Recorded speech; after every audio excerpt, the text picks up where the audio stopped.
close your eyes and pull like a dog.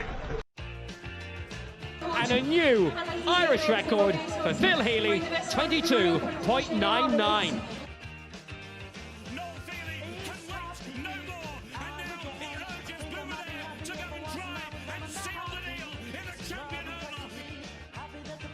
Christy Cooney hands over the Sam Maguire Cup to Ger McCarthy, Cork All-Ireland champions for the 7th time ever. Hello and welcome to the Star Sport podcast. My name is Ger McCarthy of the Southern Star and I'm joined as always by Star Sport editor Kieran McCarthy. On today's podcast we'll be chatting about the prospect of live sport returning in 2020, whether or not top level sport should be given preferential treatment and played behind closed doors, and which sporting events we're most looking forward to watching once everything is back up and running. We're also joined on the line by Ger McCarthy, presenter of the West Cork League and Ladies Football podcasts and reporter for the Southern Star, the Irish Examiner and the Echo. And Ger, I want to come to you first. You're obviously a sports nut first and foremost, and anyone who follows you on social media will know that if you're not covering a match for work, you're probably watching one anyway. So how has the loss of live sport affected your day-to-day life? How have you dealt from a personal perspective?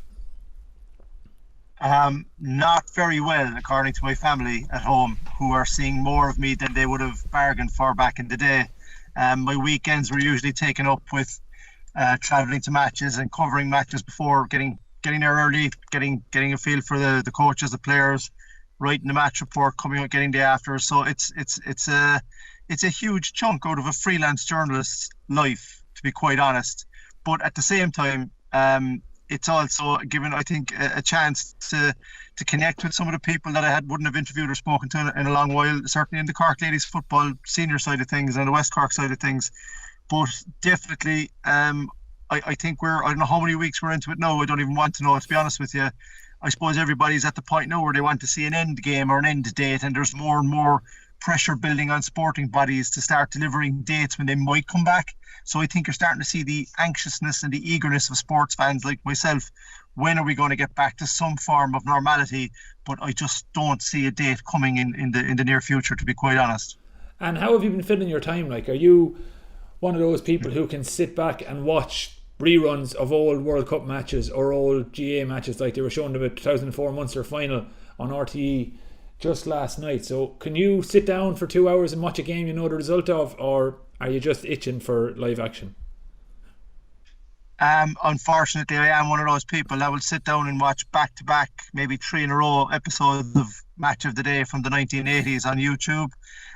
Thankfully, Netflix has come to all our rescues with the new Michael Jordan documentary, which is brilliant, and then going back over finding old documentaries as well on that platform. I was always one for doing that anyway. If I come across something, I'll just stop and keep watching it, especially from the 1980s when I was a very young child, and used to watch an awful lot of soccer, probably too much. On the GAA side of things, like the more recent, Jack, to be honest with you, the less likely I am to watch it. I just find myself going further and further back to look at things, and it's just purely to fill the void. But I think there's an awful lot. You go back from a second or third viewing of something, you find the things that you missed, and they're very interesting, especially World Cups, because we were doing a spring clean at home and I found a lot of old comics that I would have kept, and old Panini sticker albums like a lot of people would have done in the day, but also some of the sketches and some of the things I used to write down as a kid when I was just so into sport. It wasn't enough to watch it, you had to write about it and draw pictures of it. And at the moment, I think something like classic games from the past definitely are a nice thing to have, to go back and remind people of, not just matches but events that would have happened in a while back. So I suppose I'm a victim of my own nerdiness when it comes to sport. I will sit and watch. I watched a Match of the Day from 1983 last night, as a matter of it, for no particular reason. I just came across it and I don't remember watching it. But yeah, I could badly do with some live sport now, to be honest. Kieran, we spoke briefly on the Star Sport podcast earlier this week about the prospect of live sport returning in 2020. Our guest on that episode was Cork footballer Orla Finn, and she said she'd be in favour of returning to action behind closed doors if it meant this year's championship taking place. I didn't really get your own feelings on it at the time though. In terms of live sport returning, are you starting to get an itch? Is it becoming almost an annoyance that your weekends don't have sport in them at the minute? I suppose, Jack, just professionally wise for a second, sports editor of a sports section with no live sport is kind of a challenge in itself the last couple of weeks. But of course, we're all itching to get live sport back into all our lives. Like George said there, I can't see it happening in the near future. It all depends on restrictions and guidelines and so on. What will happen over the next couple of weeks and months. I think Leo Varadkar said this week, in terms of how the restrictions escalated when they kind of moved up to lockdown phase, they won't ease them as fast. So you're talking about a couple of weeks between every step. So realistically, with sport, you're talking deep into the summer, I think, before we can see anything come back online. I know the FAI and so on, we're talking about the League of Ireland coming back maybe in June, but that'll be behind closed doors if that does happen, and that there's plenty of kind of question marks around behind closed doors games as it is. So live sport, yeah, Jack, it's missing it hugely, absolutely missing it hugely. We all love our sport in this podcast, and everyone in West Cork and beyond, we all love our sport. So not to have any live sport at the moment is it's hard to get used to, and it's something you can't get used to. I think we've talked about in the podcast over the last couple of weeks, kind of that sport is just that escape that people love, you know. Kind of Ger McCarthy mentioned it this week in our special feature on the Bantry homecoming in 2010 when the Cork footballers brought Sam Maguire to West Cork, that in 2010 the country was going through a very tough time, but that homecoming in Bantry that night, it was a chance for people just to get together, forget about their problems, and just share in a special moment and share the euphoria that sport can bring. So that's all missing at the moment. We're not getting those highs that we would off matches the weekend. It could be a last minute goal for Clonakilty, could be a big win for Carbery Rangers against Castlehaven, could be something in Spurs could actually be winning a game across the water and move from 12th up to 11th in the Premier League. But it's little things like that we get our kicks off, and they spawn so many conversations then kind of on WhatsApp, online, with people you're watching the match with, and that's all missing at the moment. So the sooner it comes back, the better, but we've got to be realistic to realise it won't be the immediate future. Well, let's explore then the idea of sport behind closed doors. You mentioned the Premier League and Spurs. Ger's obviously a big Spurs fan, but the Premier League is considering screening some behind closed door matches on free-to-air television when or if the season restarts, according to the UK Culture Secretary. As you mentioned, something similar has been mooted with the League of Ireland, although the St. Pat's president Tom O'Mahony said that there's no possibility that the income stream that could come from that would be in any way sufficient to make it viable. So behind closed doors, again, unlikely with the League of Ireland. But one country where the wheels are in motion to get it back up and running is Germany with the Bundesliga, and it's apparently set to become the first elite European league to restart since the COVID shutdown, and they've already put the, I suppose you could call it, return to play protocols in place. The chief executive of the German league, Christian Seifert, has said the league is set to be going as soon as May 9th, and they've even put in a list of controls that could see it happen, and those are 322 people present in the stadium. That includes 98 in the interior, players, coaching staff, medical staff, etc. 115 in the stands, including media, so men such as yourselves, and 109 more people within the stadium perimeter, security, TV production and staff. No fans. So Ger, I'll come to you first. Just the idea of sport behind closed doors, where does that stand with you? Obviously, as I said, you're a Spurs fan, so not only do you look at sport from a reporting standpoint, you also look at it from a fan and an emotional standpoint. So is there, do you see value in the sport coming back behind closed doors, or do you see it as kind of a, not to get too precious, but the soul of the games won't be there because there'll be no fans in the stadium? No, it's a good question. I mean, up until recently, Jack, I would have said no to sport behind closed doors. I watched one or two games on Eurosport, but I can't even remember the country, not long after the lockdowns began, when it was Turkish football, when games were played behind closed doors. And it's very hard as a sports fan to engage with it, even when watching on television or get excited about it, because it's just so unusual. It's not something you're used to. The atmosphere that's generated at a match is as important sometimes as the game itself, because the atmosphere can affect the players out in the pitch irrespective of what sport it is. But I'm coming around now to the notion that we're looking at months rather than weeks before we might see any kind of live sport in any environment, bar wrestling in the United States, which amazingly is deemed as necessary. There's a whole other podcast. That doesn't work without a crowd. I've been watching that. I watched WrestleMania probably like you did, and it just didn't work without the crowd. It's just too weird, and it's not something you take. Like sport and atmosphere and crowds, they all go hand in hand, and they always have. But if there's no sport forthcoming for the next 6 months, maybe longer, I would take an empty Croke Park. I would take an empty Tottenham Hotspur football stadium, and I would certainly take an empty local ground, GAA ground, that was maybe televised online for a club match over not being there. And I'm at that stage, and I think people are going to come to that stage where they're now starting to clamber for dates. They're going to get more and more desperate for some sort of live sport back into their lives. As Kieran correctly alluded to, you need it. It's very important in your life. Graham Canty even said it the night they won a county back in 2010. Look how important it was back then. And people are searching for the feel-good factor now wherever they can find it. And sport provides that day after day to them. And one of the beauties of sport as a journalism, as we all know, is when you go to a match, it's not the actual reporting of the match, but it's that moment that nobody anticipated. It's that player that comes out of the blue and does something unexpected. It's that incident that everyone is talking about. It gathers momentum, it starts chatter, everybody's online about it, everybody wants to read about it. Without that atmosphere of a live match, you're not going to get that. I think what you're going to get is a flat pack version of the sports that you love. But if that's all between now and the new year and possibly beyond, I'm happy with that. I'm actually happy with it. And I wasn't for a long time.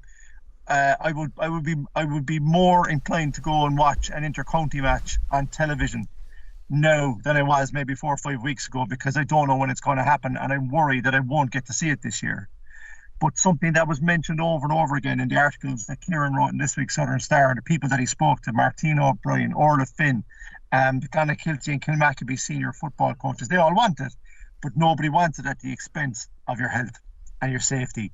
And I just can't see how anyone, even the Bundesliga, as organised as the Germans are, cliche alert there, when it comes to anything in organising sports, I just don't see how you can organise all that and still hope to get away without somebody contracting the virus. What happens if you have a match behind closed doors, Dublin versus Kerry, semi-finals of an All-Ireland, say November, and one player or even one person in the ground contracts it? Here's what happens.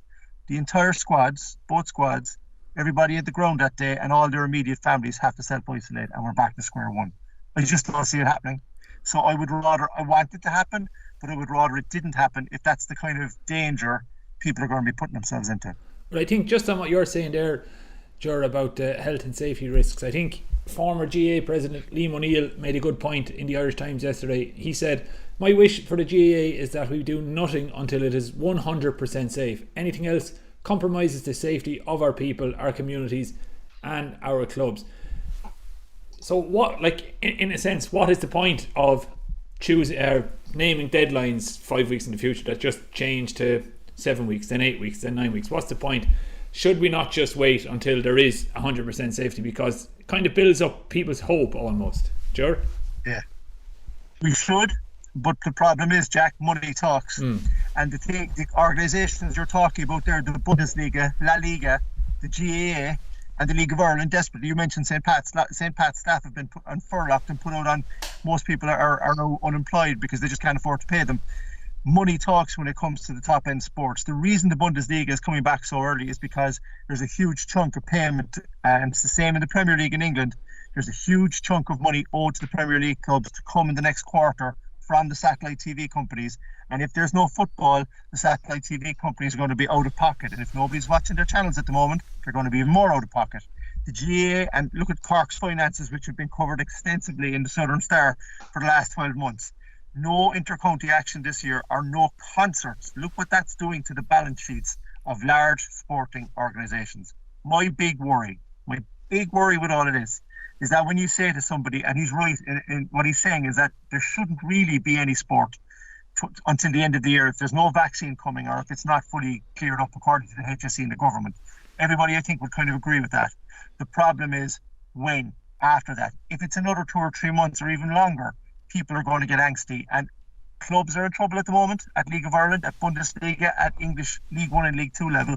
It's only a matter of time before large organisations and their balance sheets and their projected incomes for the next 2 years, when they become even more worrisome, there will be more pressure for live sport to return in whatever format possible. And that's the wrong way to go about it, but it's the reality in the life that we live in now.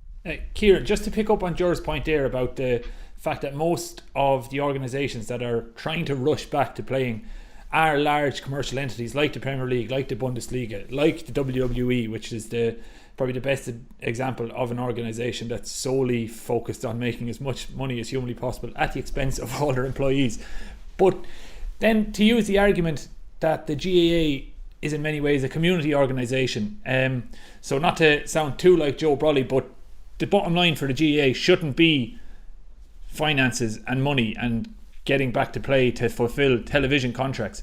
So to look at it just purely from a GAA perspective and playing behind closed doors, do you see an argument for them to rush back and play behind closed doors to fulfil the television contracts? Or should, as I said it on Tuesday, so just this is my angle, should the focus not be on getting the club game and underage football and hurling back up and running and just get communities back working again, as opposed to rushing back behind closed doors just for the sake of fulfilling television contracts?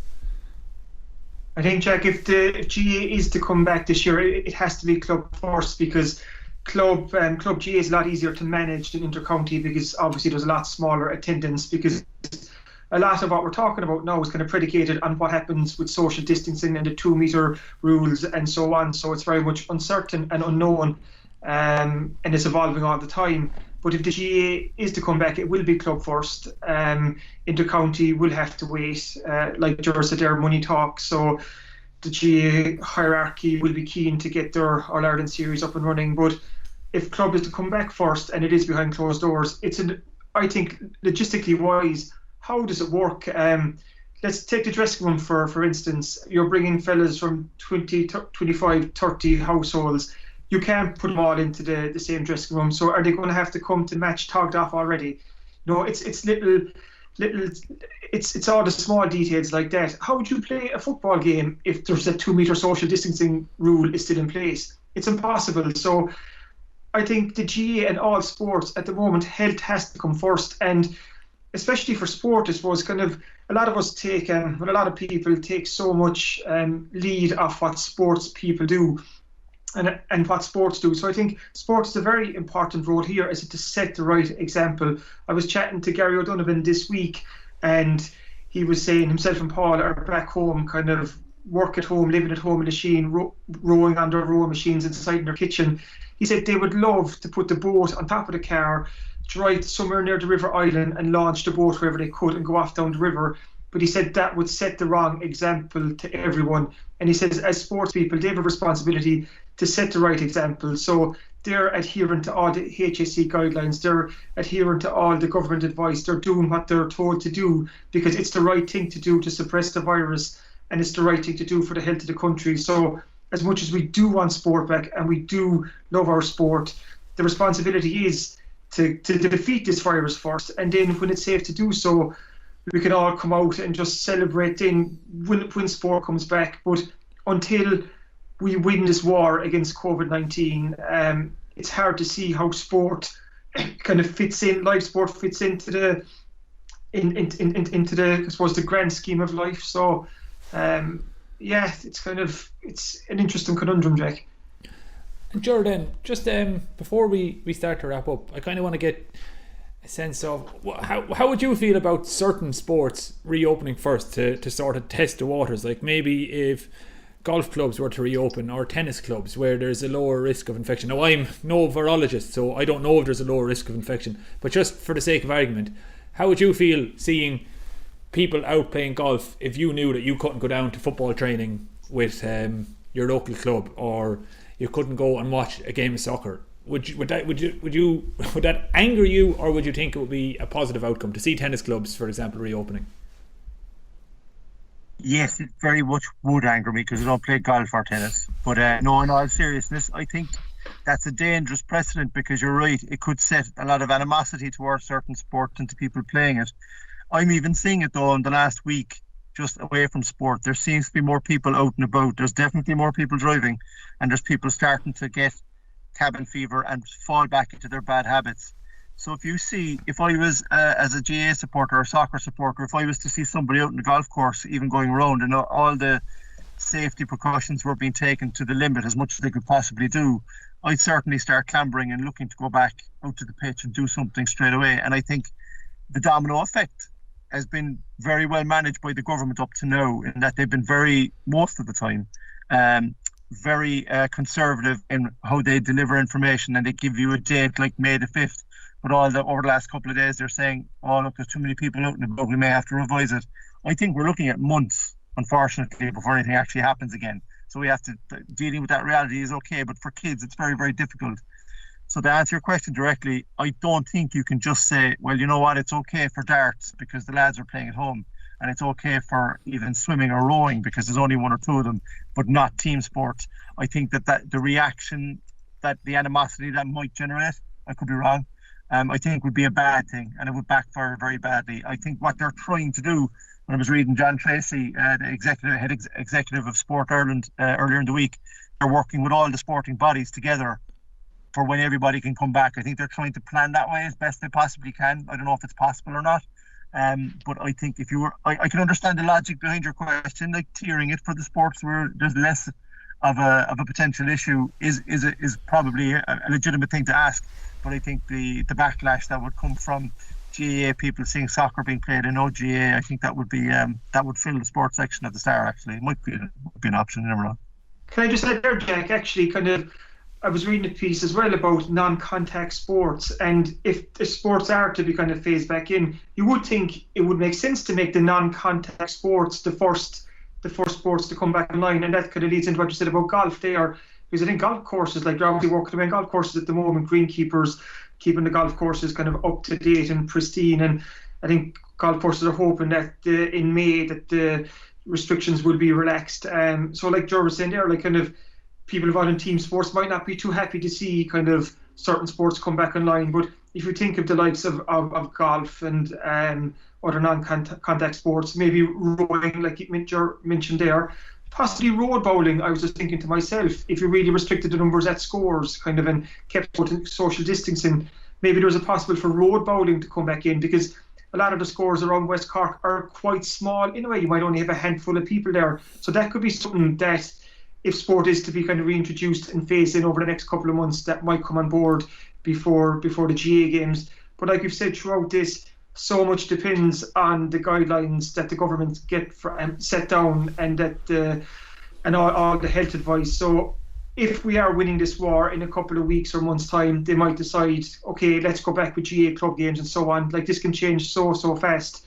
So we're really have to wait and see what the best advice is as the weeks and months go by. Well, I live out the Marsh Road in Skibbereen, and I've yet to see a socially distancing road bowling game. There's usually 70 or 80 lads piling up the road, so I'll wait for that one with bated breath, because if it was socially distanced, it might be easier to get past them on my way home from work. Anyway, to wrap up quickly, lads, what are you most looking forward to doing from a sporting perspective when this eventually passes? And now I say if this eventually passes, probably more so than when, because who really knows? No one really knows anything, do they, in terms of when it's going to end, when we can go back to normal, or if we ever will go back to any semblance of how life was like before. But Joe, we'll come to you first. What if we could put a date, the 1st of September, sport would be back, where would you be rushing to first? I'd be cancelling my Netflix subscription immediately. I'd be getting off my YouTube addiction of Match of the Day from the 80s, and I would be looking from my sports editor, who would no doubt have rung the night before anyway, what match I'm going to, and doing a bit of research, and just being on a sideline again. I don't care what sport it is, even kids sport is always better anyway. It's more honest and it's more exciting, and crazy things happen.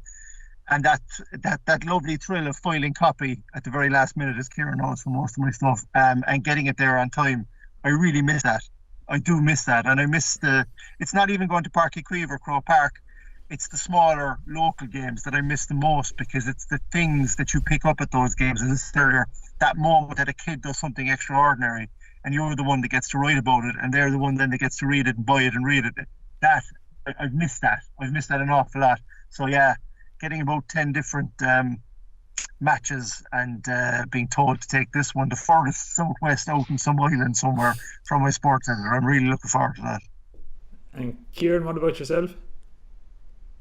Just as I said, Ger's mad for the mileage, so he always puts his hand up to go to the furthest west destination as is possibly available. But it's hard to pick one sport over another, Jack, to be quite honest. We all love our sport, so just to get live sport back in any shape or form would be fantastic. I think here in the Star we cover everything, like we said, from road bowling to GAA to basketball to rugby to soccer, athletics, you name it. So to get any sport back would be brilliant, you know, kind of, especially for the sports section. Kind of the last couple of weeks since this has happened, we've been going with features and interviews, and it's been very interesting. And actually, it's a really, really good sports section these weeks. But I don't think you can beat live sport. So any sport would do me, and I'd be right across to Old Trafford to watch Manchester United's march towards the 2021 title begin. Good stuff, lads.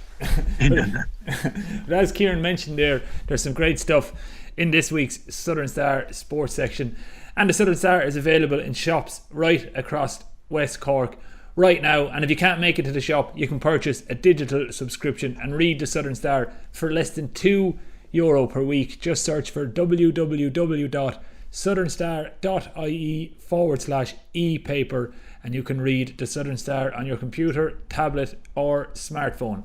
Thanks for listening to the Star Sport Podcast. We'll be back next week with another episode. If you enjoy these shows, please make sure to rate, review and subscribe on iTunes, Spotify, YouTube, Acast, Stitcher or wherever else you listen to the show. Thanks for listening to the Star Sport Podcast, number 1 for sport in West Cork.